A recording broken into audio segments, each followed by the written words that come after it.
இன்றைக்கு மனித உடலன் எமது மண்ணில் தம்மை ஆகுதியாக்கிய சிறந்தழுத்தி கொண்டு நான் நினைக்கிறேன் அன்றைய நாளில் வெளிவந்த பத்திரிகைகள் அனைத்தும் இந்த இடத்துல பார்த்தீங்கன்னா நான் சொல்லுவேன் இவ்வாறு நாங்கள் தமிழர்கள் ஒருமித்த யாழ்ப்பாணத்து வழிகள் யாவும் போர்க்காலத்து படை நடவடிக்கை. தாய் தமிழர்களுக்கு வணக்கம். நாங்கள் இன்றைக்கு எங்கே நிற்கிறோம்னு பார்த்தா செம்மணியில் நிற்கிறோம். செம்மணியில் இன்றைய தினம் எங்கண்ட உறவான கிருசாந்தி அக்காவின் 29ஆம் ஆண்டு நினைவு நாள். அதை முன்னிட்டு பார்த்தீங்கன்னா இன்றைய தினம் அவாக்கு ஒரு நூல் ஒன்று வெளியிடப்படுகிறது. அது மட்டுமல்ல, இங்கே நடந்த மிகப்பெரிய கொடூரங்கள், அதாவது இதுவரைக்கும் 240க்கும் மேற்பட்ட எலும்புக்கூடுகள் கண்டெடுக்கப்பட்டிருக்கு. அது மட்டுமல்ல, இங்கு வித்தியாசமான முறையில், அதாவது சமாதி, இந்த சித்தர்களை சமாதி என்று சொல்லப்படுறது, அதாவது ஒரு தியானம் செய்யும் முறையில் கூட இங்கே ஒரு எலும்புக்கூடு கண்டெடுக்கப்பட்டுள்ளது இப்போ மிகவும் பேசு பொருளாக மாறல. அது மட்டுமல்ல, இங்கு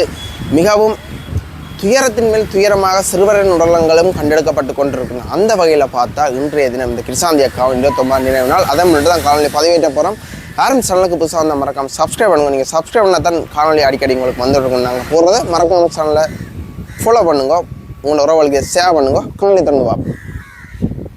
இன்றைய தினம் எங்கள் உறவான கிருசாந்தி அக்காவின் 29வது நினைவு நாள். அதை முன்னிட்டு பார்த்தீங்கன்னா இந்த இடத்துல எங்கள் உறவுகளால் அவைகளுக்கு நினைவு செய்யப்படுகிறது. அன்றைய நாளில் வெளிவந்த பத்திரிகைகள் அனைத்தும் இந்த இடத்துல பார்த்தீங்கன்னா காட்சிப்படுத்தப்பட்டிருக்கிறது. செம்மணி சம்பந்தமாக வந்த பத்திரிகைகள் அனைத்தும். இதில் இருக்கிற அர்த்தம் கூனி குறுகி இருக்கிறது தான் இதுண்ட அர்த்தம். அதாவது எலும்புகள் எங்கே தோண்டினாலும் எலும்புகள் என்ற மாதிரி.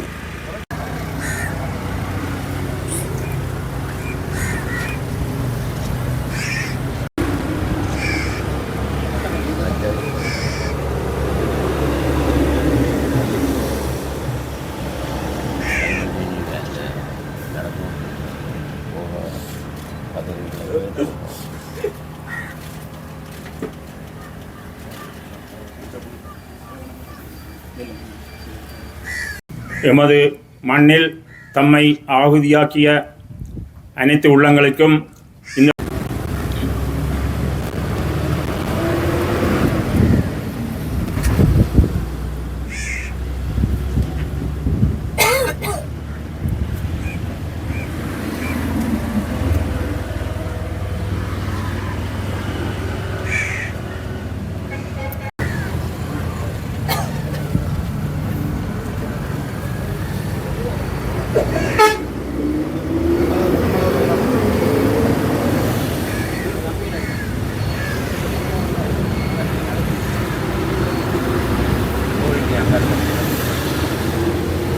இந்த சார்பில் இன்பமண்ணா அவர்கள் மலர் மாலை அணிவிப்பார்.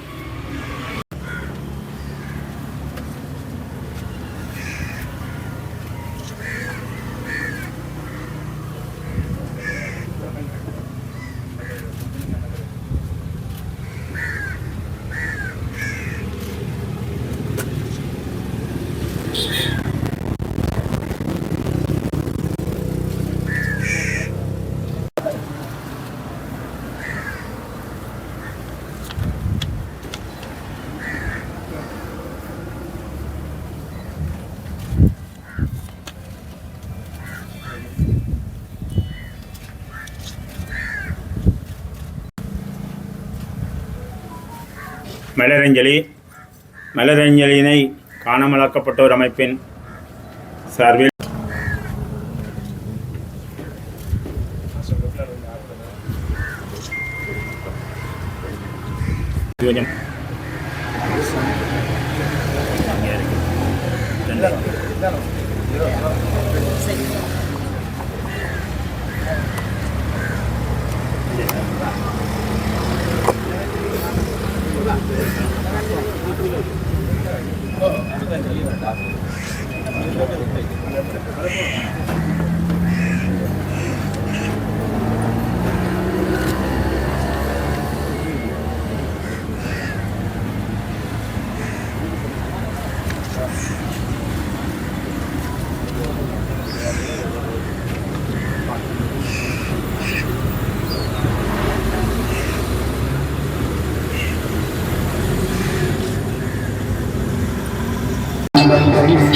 எரிந்து தாம்பரானது எப்படித்தான் மறப்பது நாங்கள் எதை எதைத்தான் மறப்பது எரிகுண்டு கடலாயுதங்கள் தான் மறப்பது நாங்கள் எதை எதைத்தான் மறப்பது எரிகுண்டு கடலாயுதங்கள் எரிந்து தாம்பரானது நாங்கள் வாழ்ந்த பூமியிலே மரணத்தின் கோலங்கள் நீராத வழியுடனே ஓடி போகும் காலங்கள் தாய் மண்ணே பூவரையில் எத்தனையோ தியாகங்கள் தாயே விடுதலைக்கு நாங்கள் தந்த தந்தங்கள் நாங்கள் தந்த சிம்பங்கள்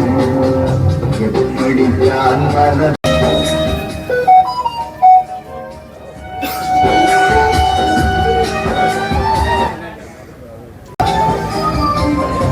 எப்படித்தான் மறப்பது இதை எதைத்தான் மறப்பது எப்படித்தான் மறப்பது நாங்கள் எதை எதைத்தான் மறப்பது. இந்த கிருசாந்தி குமாரசாமி அவர்களின் 29வது ஆண்டு நினைவு தினம். கிருசாந்தி அவர்கள் இதே நாளில் 29 வருடங்களுக்கு முன்னர் இலங்கை அரச படையினரால் கூட்டு வன்புணர்வு செய்யப்பட்டு கொலை செய்யப்பட்டு இந்த மண்ணிலே புதைக்கப்பட்டிருந்தார்.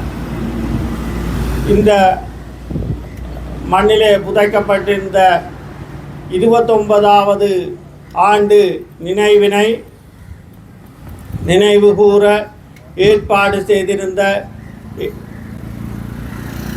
பல்வேறு ஏற்பாட்டு தரப்பினருக்கும் இந்த நினைவு நாளில் கலந்து கொண்டவர்கள் அனைவரும் எமது குடும்பத்தினருக்கு உற்றார் உறவினர் நண்பர்கள் என்னும் வகையைச் சேர்ந்தவர்களாகவே நாம் கருதுகின்றோம். எமக்கு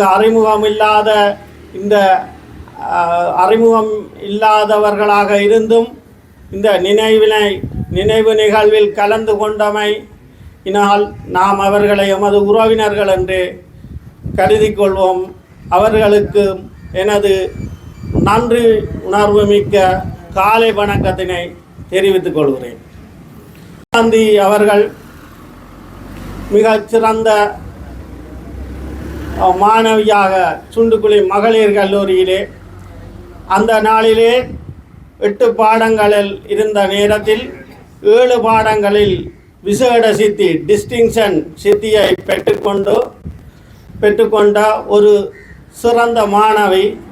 அவருடைய கனவு வைத்தியராக வேண்டுமென்றும் அதுவும் அவர் மிகச்சிறந்த பெறுபேற்றினை பெற்று கொழும்பு மருத்துவக் கல்லூரிக்கு செல்ல வேண்டும் என்ற கனவுடன் இருந்ததாக அவருடைய தம்பியார் பிரணவர், அவர் என்னிலும் 1 வயது குறைந்தவர், என்னுடன் உயர்தர கல்வியை கற்றிருந்தார். அவர் சாதாரண தர பரீட்சையை எழுத முடியாத நிலையில் இடம்பெறும் காலத்தில் அந்த பரீட்சை நடைபெறாத நிலையிலும் அவர் உயர்தரத்தில் எங்களுடன் அடுத்த வகுப்பில் இருந்தாலும் அடுத்த வருடத்தில் இருந்தாலும் மிக மீத்திறமை மிக்க மாணவன், மிகவும் சிறந்த மாணவன். நாங்கள் அவரிலும் பார்க்க 1 வயது கூடவாக இருந்த பொழுதும் அவருடைய கல்வி புலமையை கண்டு ஆச்சரியப்பட்ட தக்கவர். பெரியோபான் கல்லூரியில் கல்வி கற்றவர். அப்போ அவர் எங்களுக்கு சொல்லிக் கொள்வார், தாங்கள் என்னுடைய தமக்கையாரினுடைய உயர்தர பரீட்சையை முடித்து கொண்டு நிச்சயமாக கொழும்புக்கு செல்வதற்கு திட்டமிட்டிருந்தார்கள். அவருடைய கிருசாந்தி அவர்களுடைய தமக்கையார் கொழும்பிலே சீமா கல்வியை கற்றுக்கொண்டிருந்தார். அவர்கள் அனைவருமே கொழும்புக்கு செல்வதற்கு திட்டமிட்டிருந்தனர். இந்த உயர்தர பரீட்சை 96ஆம் ஆண்டு உயர்தர பரீட்சையை முடித்து கொண்டு கொழும்புக்கு செல்வதற்கு திட்டமிட்டிருந்தனர். இந்த நிலையிலே கிருசாந்தி அவர்கள் தன்னுடைய உயிர் தோழியாகிய நண்பியின் மரணத்தை கேள்வியுற்ற நிலையில் மிகவும் மனவிரக்தியுடன் இருந்தார் என்று அறிய முடிகின்றது. அந்த நிலையில் இரசாயன பாட பரீட்சையை முடித்து கொண்டு வருகின்ற நேரத்தில் இதே நேரம் கிட்டத்தட்ட இப்பொழுது நான் உரையாற்றி கொண்டிருக்கிற இந்த நேரத்திலே தான் இந்த மண்ணில் இருந்த சோதனை சாவடியில் அவர் தடுத்து வைக்கப்பட்டு பாலியல் வன்முறை செய்யப்பட்டு பல இராணுவ படையினரால் பாலியல் வன்கொடுமை செய்யப்பட்டு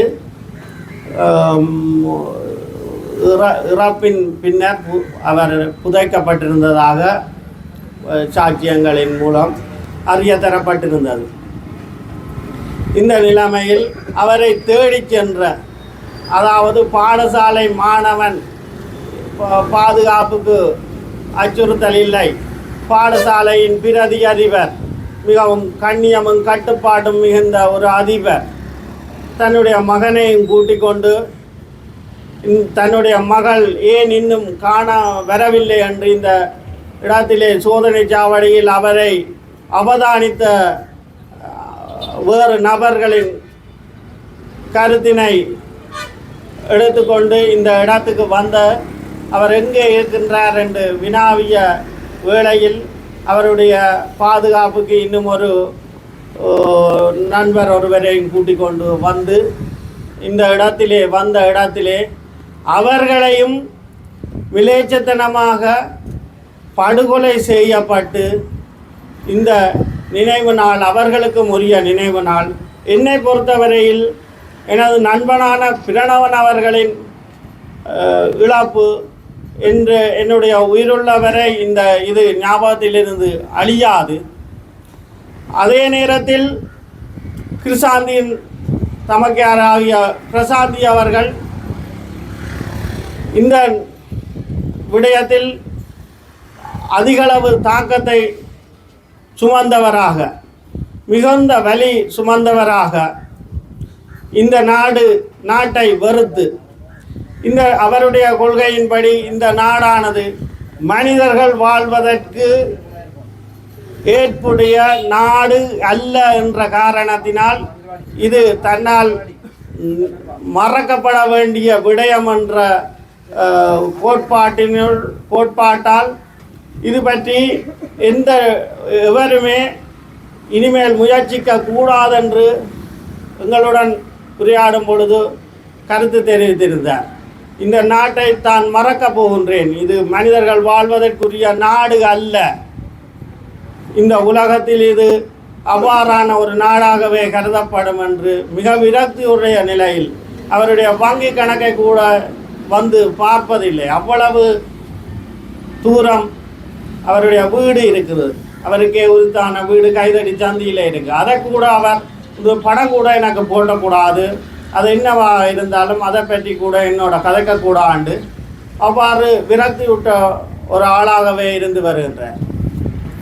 இவ்வாறான மிகவும் பாரதூரமான பாரதூரமான கொலைகளை செய்துவிட்டும் இந்த இராணுவம், இந்த இலங்கை அரசாங்கம் அதனை பாதுகாப்பு படை என்ற பெயர் குறித்து நிற்கின்றது. இது வெட்கப்பட வேண்டியதா, வேதனைப்பட வேண்டியதா, நகைப்புக்குரியதா என்று என்னால் கருத்து தெரிவிக்க முடியாத நிலையில் உள்ளேன். இந்த நிலையில்தான் நாங்கள் வாழ்ந்து வருகின்றோம். இந்த கிருசாந்தி அவர்களுக்கான மீது சட்டபூர்வமாக அணுகப்பட்டிருந்தாலும் அதிலும் மேலாக இதை ஒரு ஆதாரப்படுத்த முடியாத வகையில் பல்வேறு தரப்பினர் கொன்று குவிக்கப்பட்டு அவர்கள்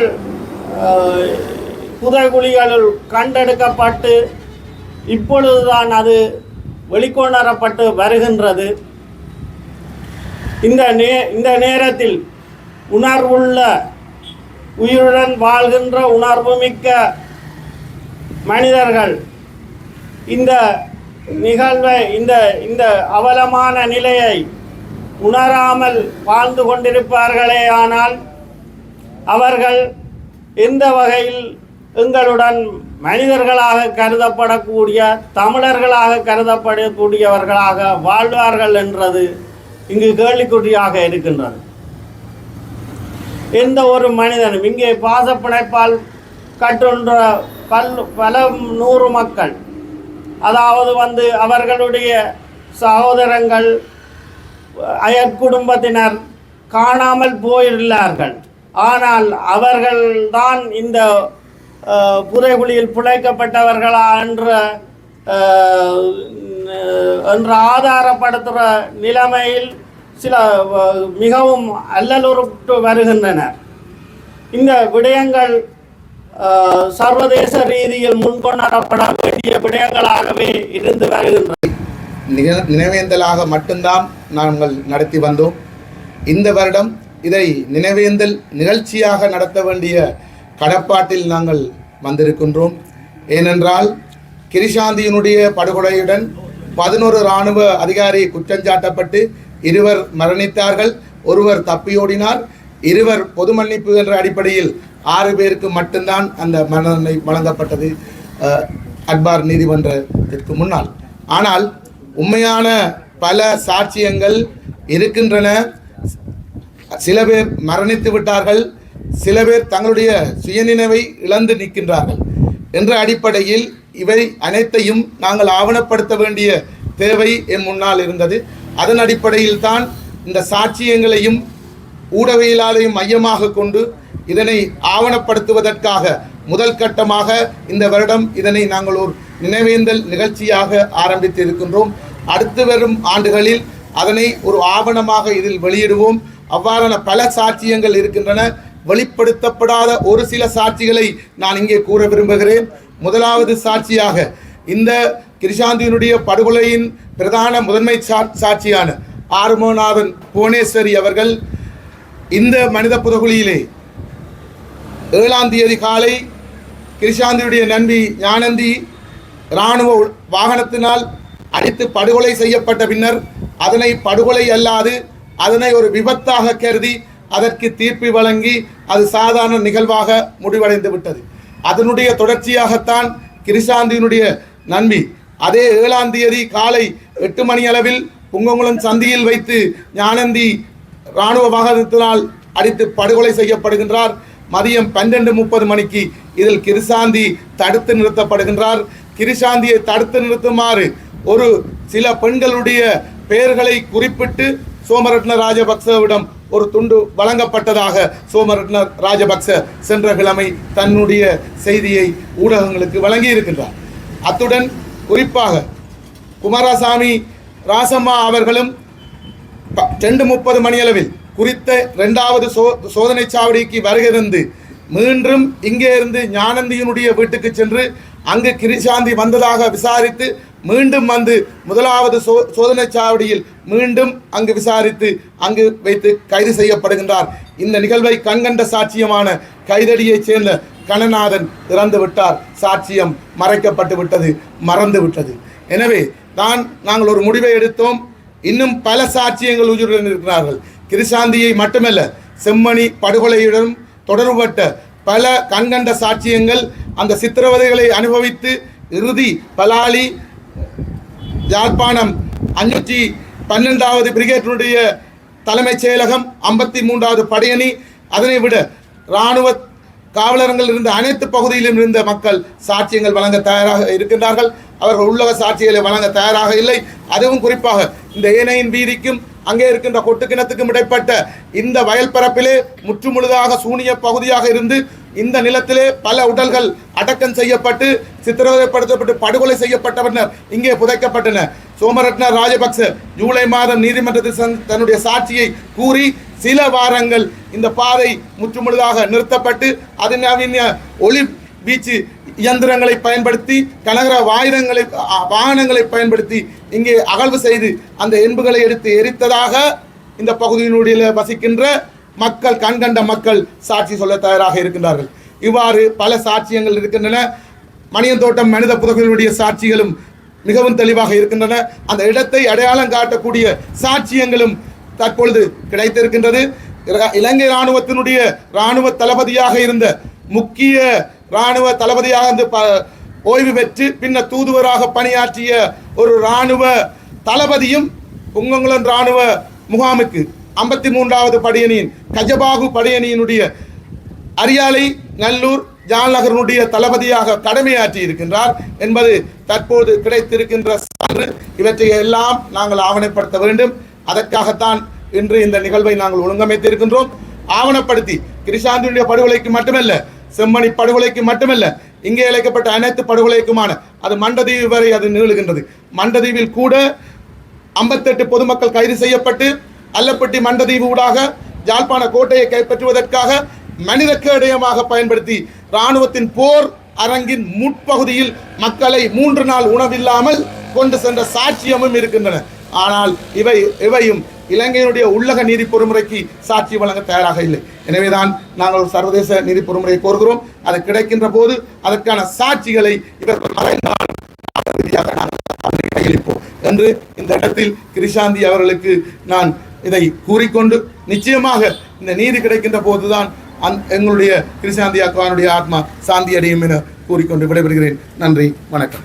அவர்களுடைய பூர்வீக தாயகத்திலே அவர்கள் திட்டமிட்ட அரச பயங்கரவாதத்தின் காரணமாகவும் அதே நேரத்திலே இனப்படுகொலையின் அரச கொள்கையின் காரணமாகவும் கொன்றளிக்கப்பட்ட சாட்சியங்களில் ஒன்றாக கிருஷாந்தி குமாரசுவாமி அவர்களுடைய இந்த மீளடுகை காணப்படுகின்றது. அதாவது அவர் எங்களுடைய மக்களிடத்திலே இருந்த ஒரு பாடசாலை மாணவியாக தன்னுடைய கல்வியை தொடர முடியாதவராக, ஒரு பெண்ணாக தன்னுடைய மானத்தை காப்பாற்ற முடியாதவராக, இலங்கை அரசாங்கத்தினுடைய கொள்கைகளின் காரணமாக, பேரினவாத கொள்கைகளின் காரணமாக கூட்டு பாலியல் வல்லுறவுக்கு உட்பட்ட ஒரு சம்பவத்தை நாங்கள் இன்று நினைவு கூர்ந்து கொண்டிருக்கின்றோம். அடிப்படையிலே நாங்கள் இந்த இடத்திலே, இந்த நாட்டிலே எங்களுக்கு எதிராக எத்தனையோ இனப்படுகொலைகள், அதே நேரத்திலே பாலியல் பலாத்காரங்கள், படுகொலைகள், சிறுவர்கள் கொன்றளிக்கப்பட்ட சம்பவங்கள், வயது வேறுபாடின்றி கொன்றளிக்கப்பட்ட சம்பவங்கள், கடத்தப்பட்டு அவர்கள் இன்றும் மீள திரும்பாத நிலைமைகள், அரசியல் கைதிகளாக வாடுகின்ற நிலைமைகள் இருந்த போதும் இந்த நாட்டினுடைய கொள்கை என்பது ஒரு இனவாத மயப்படுத்தப்பட்டதாகவும், அதே நேரத்திலே தமிழருக்கு எதிரான இனப்படுகொலைக்கான கொள்கைகளை உடையதாக காணப்படுவதன் அடிப்படையில் தான் இந்த படுகொலைகள் அனைத்தும் நடைபெற்றிருக்கின்றன. எங்களுக்கு தெரியும், இன்றைய நிலைமையில் கூட செம்மணியிலே உடலங்கள் மீட்கப்பட்டு கொண்டிருக்கின்றன. எலும்பு கூடுகளாக எங்களுடைய உறவுகள் மீட்கப்பட்டு கொண்டிருக்கின்றன. ஆனால் இவை எவற்றுக்கும் இந்த உள்நாட்டு பொறிமுறையின் வாயிலாக ஒரு பூச்சாண்டி விசாரணை ஒன்றை மேற்கொள்ள முடியும் என்று இந்த அரசாங்கமும் கூறி வருகின்றது. காலத்துக்கு காலம் ஆட்சி மாற்றங்கள் ஏற்பட்டு வந்த போதும் தமிழ் மக்களுக்கு எதிராக இழைக்கப்பட்ட அநீதிகளுக்கு இந்த நாட்டின் தேசிய கொள்கையாக எந்த விதமான நீதி தீர்வும் வழங்கப்படவில்லை, எந்த விதமான பொறுப்பு குரலும் இடம்பெறவில்லை. இந்த சம்பவம் கிருஷாந்தி குமாரசுவாமி அவர்களுடைய இந்த துப்பாக்கிய சம்பவம் இடம்பெறுகின்ற போது இன்று ஆட்சியிலே இருக்கின்ற அரசாங்கத்தின் ஜனாதிபதி அவர்களும் கூட சந்திரிகா அரசாங்கத்துடன் இணைப்பை கொண்டிருந்தார், அமைச்சரவையிலே இருந்தார். அப்படியாக பலதரப்பட்ட, அதாவது ஒரு மூடு மந்திரங்களின் ஊடான விசாரணைகள் தான் இப்போது இந்த தேசத்திலே எப்போதும் தமிழருக்கு எதிரான விடயத்திலே நடந்து வருகின்றன. நீதிமன்ற தீர்ப்புகள் கூட, அதாவது சிங்கள பௌத்த பேரினவாதத்துக்கு எதிராக இந்த நாட்டிலே செல்லுபடியற்றதாக இருக்கின்ற ஒரு சூழ்நிலையிலே நாங்கள் ஒரு சர்வதேச பொறிமுறையின் வாயிலாகத்தான் எங்களுக்கு இவ்வாறான மிலேச்சத்தனமான மனித உரிமை மீறல்களுக்கு ஒரு தீர்வு கிடைக்கும் என்ற இனமாக தொடர்ந்து குரல் கொடுத்து வருகின்றோம். அந்த இடத்திலே தான் இந்த ஆன்மாக்கள் எங்களுடன் எழுந்து பேசிக் கொண்டிருக்கின்றன. சிந்தித்து பாருங்கள், இன்று போர் முடிந்து 16 ஆண்டுகள் ஆகின்றது. அவ்வாறான ஒரு சூழ்நிலையில் எங்களுடைய இனத்தினுடைய விடுதலைக்காக நாங்கள் ஏங்கிக் கொண்டிருக்கின்ற சூழ்நிலையில் இந்த ஒவ்வொரு எங்களுடைய இனத்திலிருந்து படுகொலை செய்யப்பட்ட ஆன்மாக்களும் இன்று எழுந்து பேசிக் கொண்டிருக்கின்றன. இவ்வாறான ஒரு சரியான சூழ்நிலையிலே நாங்கள் ஒரு சர்வதேச விசாரணையை வலியுறுத்துகின்றோம். எங்களுடைய இனத்தின் மீது மேற்கொள்ளப்பட்டது ஒரு இனப்படுகொலை என்பதை தெளிவாக எங்கும் சொல்கின்றோம். அந்த அடிப்படையில் நாங்கள் ஒரு மக்கள் திரட்சியாக கிருஷாந்தி குமாரசுவாமி உள்ளிட்ட எங்களுடைய மண்ணிலே படுகொலை செய்யப்பட்ட, பாலியல் பலாத்காரம் செய்யப்பட்ட, அதே நேரத்திலே தமிழர்கள் என்ற ஒரே காரணத்துக்காக கொன்றளிக்கப்பட்ட சகலருக்குமான நீதியை கோருவோம் என்று கூறிக்கொண்டு விடைபெறுகின்றேன். நன்றி. காலை வணக்கம். கிருஷாந்தி குடும்பத்தினருக்கும் அவருடைய இறப்பின் பின்னரான இந்த நிகழ்வில் சிறந்தாழ்த்தி கொண்டு நான் நினைக்கிறேன், இந்த இன விடுதலை போராட்டம் நான் அறிய முதல் கட்டம் கல்வி என்ற அடிப்படையில் ஒரு போராட்டத்தை ஆரம்பித்தோம். பின்னர் தரப்படுத்தல், இந்த கல்வி தரப்படுத்தல், அதுக்கு பின்னர் மொழி தொடர்பான போராட்டம், பின்னர் நிலம் தொடர்பான போராட்டம், அந்த விடுபட்ட நிலங்களை மீட்கிறதுக்கான போராட்டம், இப்படி பல்வேறு கட்ட போராட்டங்களை தாண்டி காணாமல் ஆக்கப்பட்டவருக்கான போராட்டம். இன்றைக்கு மனித உடலங்கள், இந்த மண்ணிலே தாழ்க்கப்பட்ட உடலங்கள் இன்றைக்கு 240 எடுக்கப்பட்டுள்ளது. 239 முழுமையாக ஆழ்ந்தெடுக்கப்பட்டு ஒரு உடலங்கள் எடுக்கப்படாமல் இன்றைக்கு நிறைவேற்றிருக்கிறது. இதில் இறுதியாக எடுக்கப்பட்ட அந்த உடலம் நீங்கள் போட்டோ ஆவணங்களை பார்த்தீங்கன்னா தெரியும். அது ஒரு திட்டமிட்டு உயிரோடு புதைக்கப்பட்டு உடலங்களாக தெரிகின்றது. ஏன்னா நான் உண்மையிலே இந்த இன விடுதலை போராட்டத்தில் இணைந்த காலத்திலிருந்து பல உடலங்களை உயிர்களற்ற உடலங்களாக பார்த்தவர். எனவே இந்த இறுதியாக எடுக்கப்பட்ட அந்த சாட்சியம் திட்டமிட்டு கைகள் கட்டப்பட்டு இருத்தி புதைக்கப்பட்டதை தான் நாங்கள் எனக்கு தெரிஞ்ச நிலையில் நான் கருதி கொள்கிறேன். ஆகவே இந்த காவு கொள்ளப்பட்டது என்பதை தெளிவான சாட்சியங்கள் நிரூபிக்கப்பட்டது. கிருஷாந்தி நான் நினைக்கிறேன் மாமனாக இருக்கின்றேன். அளமாக என்ன தெரிஞ்சவனுக்கு 85ஆம் ஆண்டு இந்த கைதடி பிரதேசத்துக்கு நான் ஒரு சிறிய போராளியாக ஒரு பொறுப்பாளராக வந்தேன். 85ஆம் ஆண்டுலேருந்து எனக்கு தெரிய நான் 2005ஆம் ஆண்டு இந்த பிரதேசத்தை விட்டு போகும் வரைக்கும் இந்த மண்ணில் ஒரு பொறுப்பாளராக இருந்தவன். 1985ஆம் ஆண்டுலேருந்து 88ஆம் ஆண்டு வரைக்கும் இந்த கைதடிக்குள்ளேயே தாண்டானேன். 1987ஆம் ஆண்டு இராணுவம் இந்த இடத்தை விட்டு வெளியேறக்கு முயற்சி செய்து அதை தடுக்கிற ஒரு பணியிலே இருந்தேன். 1987ஆம் ஆண்டு இந்த கிருஷாந்தி குடும்பம் பாரிய செல்லடியோட இந்த குடும்பம் அனைவரும் அந்த வீட்டை விட்டு வெளியேறிவிட்டார். அந்த வீட்டில் முகாமிட்டு அந்த முகாமின்ற பொறுப்பாளராக இருந்தவர் நான். தாயார் வருவா, எனக்கு மாலை தெரியாது. தாயார் அப்பப்போ வீட்டை பார்த்துட்டு போவார். கிருபா, இந்த கிருபா என்பவர் என்னோட பல நாட்கள் மோட்டார் சைக்கிளில் பின்னிகிருந்து பயணித்தவர். எனவே இந்த குடும்பம் தொடர்பான ஆழமான விஷயங்கள் தெரிஞ்சனா நான் தொடர்ந்து அது சம்பந்தமாக காய்க்க. ஆனால் இந்த இனப்படுகொலைக்கான ஆதாரங்கள் இன்று ஆழமாக நிரூபிக்கப்பட்டு இன்றைக்கு இந்த இடம் அணையா விளக்கண்ட முத்திரையோட பிரயாணித்து கொண்டிருக்கு. இந்த புத்தகம் வெளிநாட்டு இன்றைக்கு வெளியிடுற புத்தகத்திலும் இந்த இடம் எப்படி பெயரிட்டிருக்குன்னு சொன்னால் அணையா விளக்கு என்ற இடம். எனவே இந்த இடத்திலிருந்தே நாங்கள் அணையா விளக்காக நாங்கள் இந்த இனப்படுகொலையின் ஆதாரங்களை முழுமையாக சர்வதேசத்துக்கு கொண்டு செல்ல வேண்டிய பணிகள் எங்களுக்கு இருக்கின்றது. உண்மையிலே அதை தொடர்ந்து நாங்கள் பயணிக்க வேண்டிய தேவை இருக்கின்றது. நானும் ஒரு முயற்சி இருக்கிறேன். நான் அது தொடர்பாக வருவேன். செம்மணியும் அம்மனங்களோட நான் ஒரு கட்டத்தில் வருவேன். அதுவும் ஒரு ஆதாரங்களோட வருவேன்.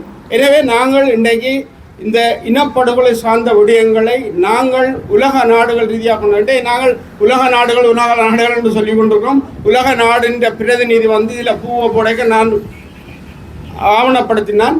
இதில் பூவை போட்டுட்டு போய் சொன்ன விஷயம் அடுத்த அவருடைய ஆற்றிய உரையின் ஆழமான விஷயங்கள் நீங்களே பார்த்தீங்களா தெரியும். சர்வதேச சமூகமும் எங்களுக்கு எந்த வகையிலே நீதியை தரும் என்ற கேள்விகளை கேட்டுள்ளதால் இந்த சர்வதேசம் இந்த இடத்துல மலரஞ்சி செலுத்திட்டு போனவுடைய இந்த சர்வதேச சமூகம் அதில் திரும்பி போக வழிகிட்டது.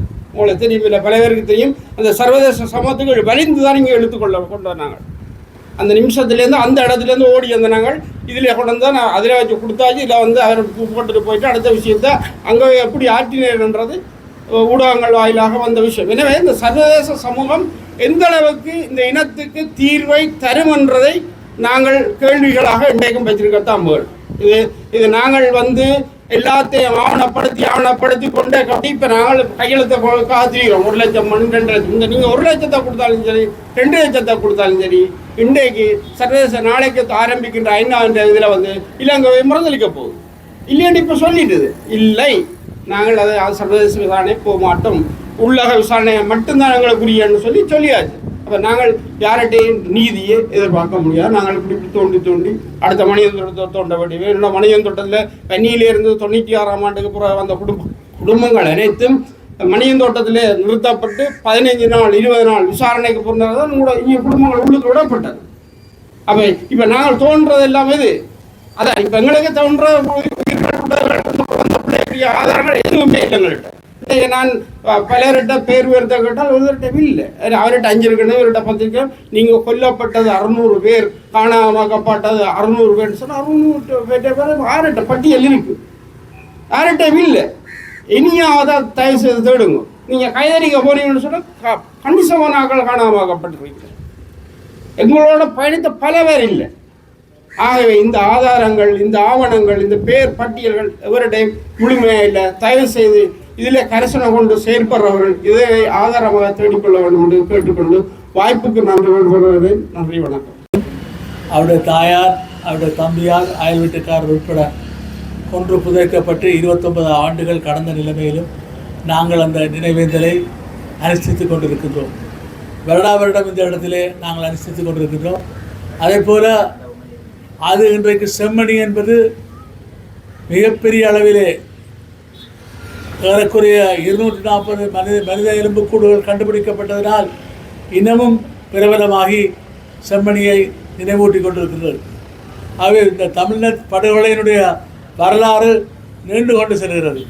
இலங்கை தீவுக்கு சுதந்திரம் கிடைத்ததிலிருந்து படுகொலைகள் ஆரம்பித்திருந்தாலும் 58 77 83 இருந்த படுகொலைகள் முள்ளிவாய்க்காலிலே பல 10,000 கணக்கிலே படுகொலைகளாக மாறியதை தொடர்ந்துதான் இன்றைக்கு படுகொலைகள் நிறுத்தப்படவில்லை, தொடர்ந்து கொண்டுதான் இருக்கிறது. இனப்படுகொலை என்பது வெறுமனே மனித உயிர்களை கொல்வது மாத்திரமல்ல, அவருடைய எண்ணிக்கையை குறைப்பது, அவர்களை கட்டாயமாக இனமாற்றம் மரமாற்றம் செய்வது போன்ற பல அம்சங்களை 1948ஆம் ஆண்டில் நிறைவேற்றப்பட்ட இனப்படுகொலை அந்த சரத்து தெளிவுபடுத்துகிறது. அவை எங்களை பொறுத்தளவிலே நாங்கள் தொடர்ந்து போராடி கொண்டிருக்காவிட்டால் இனத்துக்கு எதிர்காலம் இல்லை. இந்த அடிப்படையிலே தான் இனப்படுகொலை என்பதை இன்றைக்கு 16 ஆண்டுகளுக்கு பின்னர் தான் ஒரு சிலர் ஏற்றுக்கொண்டிருக்கிறார்கள். ஆக இவர்கள் ஏற்றுக்கொள்கிறார்களா அவற்றை ஏற்றுக்கொள்கிறார் என்பதில் அல்ல. இது பல 10 ஆண்டுகளுக்கு முன்னர் கூட 1983 3000க்கும் மேற்பட்ட அப்பாவி தமிழ் மக்கள் படுகொலை செய்யப்பட்டு வெளிக்கடை வெஞ்சரை போன்ற இடத்திலே 53 தமிழ் அரசியல் கைதிகள் படுகொலை செய்யப்பட்ட நேரத்திலே இந்திய பாராளுமன்றத்திலே 2 அவைகள், ராஜ்யசபா லோக்சபா, ராஜ்யசபாவிலே மாநிலங்கள் அவை என்று சொல்வார்கள். அதிலே ஆகஸ்ட் மாதம் 16ஆம் தேதி இந்திய பிரதமர் 83ஆம் ஆண்டு அன்னை இந்திரா காந்தி அவர்கள் தமிழின படுகொலை நடைபெற்றது தமிழின படுகொலை என்பதை சொல்லி 100க்கும் மேற்பட்ட நாடுகளுக்கு தூதுக்குழுக்களை அனுப்பி பிரச்சாரங்களை மேற்கொண்ட நாள் சென்றது. இவ்வாறு நாங்கள் தமிழர்கள் ஒருமித்த குரலிலே எங்களுக்கு என்ன வேண்டும் என்பதை திரு சிவராஜா கஜேந்திரன் அவர்கள் குறிப்பிட்டது போல நாங்கள் கேட்பதிலே தான் தங்கியிருக்கிறோம். நாங்களே கேட்காமல் விட்டால் அதை அவர்கள் தருவார்களா, கேட்டாலும் தருவார்களா என்று கேட்டபொழுது இனப்படுகொலை தீர்மானம் நிறைவேற்றப்பட்ட பொழுது இவ்வாறுதான் கேட்டார்கள். இப்பொழுது என்ன சொல்கிறார்? இது மாத்திரமல்ல, இனப்படுகொலை மாகாண சபையினுடைய பதவிக்காலம் முடிந்த காலகட்டத்திலே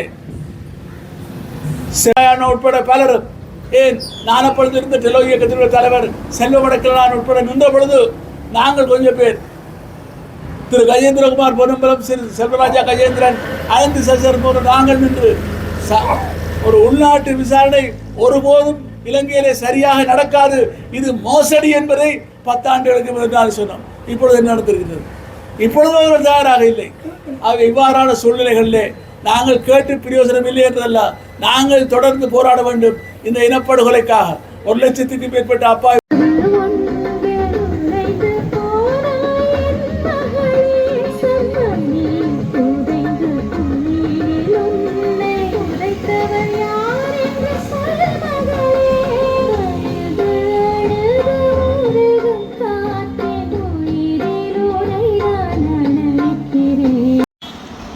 எங்களுக்கு இழைக்கப்பட்ட அநீதிகளுக்கான ஒரு சர்வதேச நீதியை வேண்டுகின்ற ஒரு தேசிய இனமாக எங்களுடைய போராட்டங்களையும் எங்களுக்கு இழைக்கப்பட்ட அநீதிகளையும் அடுத்த சந்ததிக்கும் கடைக்கோடி வரை அனைத்து மக்களுக்கும் கொண்டு போய் சேர்க்க வேண்டியது ஒரு காலத்தின் தேவை.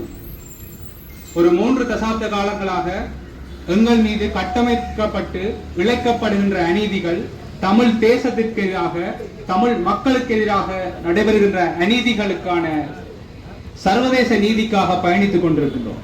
அந்த இடத்திலே நிச்சயமாக இந்த விடயங்கள் அடிமக்கள் வரை அடுத்த சந்ததியினருக்கு கடத்த வேண்டியது காலத்தின் தேவை. அந்த போராட்டங்கள் அப்பொழுதுதான் ஒரு வெற்றியை அடையும். அந்த வகையில் அதை சாத்தியப்படுத்தும் வகையிலே பல்வேறுபட்ட செயற்பாடுகள் பல்வேறுபட்டவர்களாலே அரங்கேற்றப்பட்டு வருகின்றது. அந்த வகையில் அதில் ஒரு முயற்சி தான் இந்த வாசலிலே கிருசாந்தி செம்மணி தொடர்பான கவிதைகள். எங்கள் துயரங்களை, எங்கள் வலிகளை கடத்துகின்ற ஒரு கருவியாகத்தான் இந்த கவிதை நூலையும் நாங்கள் பார்க்கின்றோம். இதை இப்பொழுது பாடசாலையில் கற்றுக்கொண்டிருக்கின்ற சிறுவர்கள் அனைவருக்கும் இந்த கவிதைகள் ஊடாகவாவது நாங்கள் கொண்டு போய் சேர்க்க வேண்டும். இதுவும் ஒரு போராட்டத்தின் ஒரு வடிவமாக உருப்பெற்றிருக்கின்றது. ஆகவே அனைவரிடமும் யாழ்ப்பாணத்து வழிகள் யாவும் போர்க்காலத்து படை நடவடிக்கைகளோடு தொடர்புடையவை, போர்க்கால வியூகங்களின் ஒரு பகுதியாக காணப்பட்டவை. சில சமயம் வெளிகளே கவசம், சில சமயம் வெளிகளே பொறிகள். ராங்கிகளையும் விமானங்களையும் வைத்திருந்த அரச தரப்பு வெளிகளை எப்பொழுதும் தன்னுடைய கட்டுப்பாட்டுக்குள் வைத்திருக்க முயற்சிக்கும். ஆனாலும் அது இலகுவானதாக இருந்ததில்லை. மறைப்பில்லாத வெளிகளில் சிந்தப்பட்ட குருதியை, படிந்த சாம்பலை, புதைந்த ரவை கோதுகளை பருவமழை கழுவி சென்றிருக்கலாம். ஆனால் பெரும்பாலான வழிகள் போர்க்காலத்தின் நினைவுகளாய், காயங்களாய், மரணங்களால், புதிர்களால், மர்மங்களால், இன்னமும் வெளியில் வராத ரகசியங்கள் நிரப்பப்பட்டவை. தோற்றப்படவில்லையாத தாய்மாரின் துக்கத்தால், கண்ணீரால் நிரப்பப்பட்டவை. அவற்றிற்குள் ஒன்றுதான் செம்மணி.